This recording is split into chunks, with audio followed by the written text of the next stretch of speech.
போய் ரியாக்ட் பண்ணுவா, அங்க போய் என்ன பண்ணுவாங்க, கிட்ஸ் கூட எப்படி மிங்கிள் ஆவாளா, என் குழந்தை அழுவாளா, பசிக்குமா, இவங்க எப்படி பார்த்துப்பாங்க, அந்த மாதிரி லாட் ஆஃப் கொஸ்டின்ஸ் என்னோட மைண்ட்ல இருந்துட்டே இருந்துச்சு. ஸோ நான் போயிட்டு அவங்க ஒரு மேம் கிட்டயும் போய் கேட்பேன், இன்னைக்கு என்ன பண்ணா, இவ அழுதுட்டே இருந்தாளா, மேம் வந்து இல்ல இல்ல கொஞ்ச நாள் தான் அழுதா அப்புறம் சரியா போயிட்டா அப்படின்வாங்க. ஆனா மைண்டுக்கு வர இருந்துட்டே இருக்கும், அவன் எப்படி என்னை விட்டுட்டு இவ்வளவு நாள் அங்க வந்து தனியா அழுவாம இருந்தாளா, இல்ல அவங்க சும்மா சொல்றாங்களா அப்படின்ற தாட்ஸ் இருந்துட்டே இருக்கும். ஸோ நான் வீட்டுக்கு வந்து கேட்பேன், வந்து நீ ரொம்ப நாள் அழுதியா இல்ல வந்து ஓகேவா தான் இருந்தியா அப்படின்னு. நான் கொஞ்ச நாள் அழுதேன், நிர்மலா மேம் என்னை வந்து தோல்லே வச்சிருந்தாங்க, நான் அப்படியே தூங்கிட்டேன், அப்புறம் நான் ஜாலியா விளையாண்டேன் அந்த மாதிரி சொல்லிட்டு. ஸோ வித்தின் 2 வீக்ஸ்ல வந்து அவ பேக் டு நார்மல் ஆயிட்டா. ஸோ இது எல்லாமே பார்த்தீங்கன்னா லைக் அவங்க கொடுக்குற care and attention for each and every kids வந்து இஸ் ரிமார்க்கபிள். ஸோ அது மெயினாக சொல்லணும்னு பார்த்தேன் நான். அதுக்கப்புறம் ஜங்க் ஃபுட் பாலிசிஸ் வந்து நம்ம எல்லாருக்கும் வந்து இருக்கிற வேர்ல்டு லைக் ரொம்பவே ஜங்க் ஃபுட்ஸ் நம்ம வந்து சொல்லிட்டே இருக்கோம், சட்டஸ் ஓகே ஒன் டே பரவாயில்ல பரவாயில்லன்னு சொல்லிட்டு. ஆனால் வந்து அவங்க சொல்கிற டீச்சிங் வேலை பார்க்கும்போது ஒரு நாள் ரொம்ப பசிக்குதுன்னு சொன்னான்னு சொல்லிட்டு வேற கையில் எதுவும் இல்லை, பிஸ்கட் இருக்கு, இந்த பிஸ்கட் எடுத்து கொடு சாப்பிடுனால உடனே அம்மா இது ஜங்க் ஃபுட்மா நான் சாப்பிட மாட்டேன், மேம் வந்து இது சாப்பிடக்கூடாதுன்னு சொல்லியிருக்காங்க அப்படின்னு சொல்லிட்டு இந்த பேக்கெட்டை ஓப்பனே பண்ணல அவ.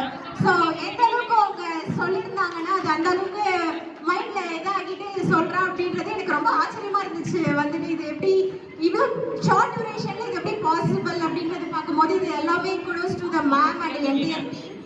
அதுக்கப்புறம் கம்யூனிகேஷன் பார்க்கும்போது நம்ம வந்து ஒரு பொருள் வாங்கும் போது இப்போ ஃப்ரீக்வெண்ட்டாக தேங்க்யூ சொல்வா. ஸோ நம்ம தேங்க்யூ சொல்லும் போது நம்ம வெல்கம் சொல்லணும், அம்மா நீ வெல்கம் சொல்லணும் அப்படின்னு சொல்லிட்டு லைக் வந்து she is insisting me that I need to tell welcome. அந்த மாதிரி சின்ன சின்ன ஹேபிட்ஸ்லாம் பார்க்கும்போது எவ்வளோ தூரம் அவங்க வந்து கல்ச்சர் பண்ணியிருக்காங்க அப்படின்றது கண்டிப்பாக நீங்களும் வீட்டில் நோட்டீஸ் பண்ணியிருப்பீங்க கண்டிப்பாக.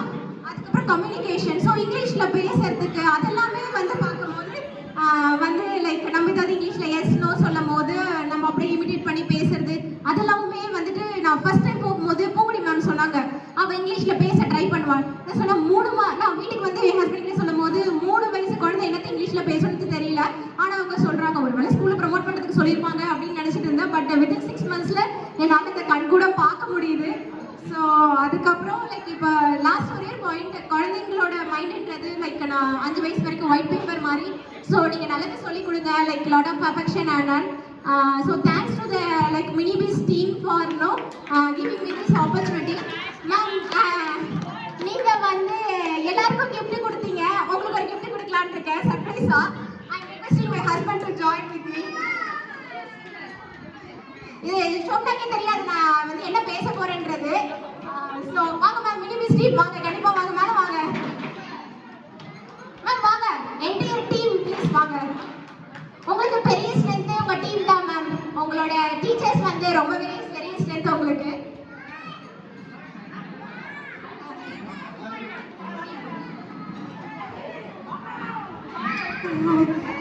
ஸோ நீங்க கஸ்டமைஸ் பண்ண மாதிரி நாங்க உங்களுக்காக ஒரே ஒரு customise gift ma'am. Thank you so much.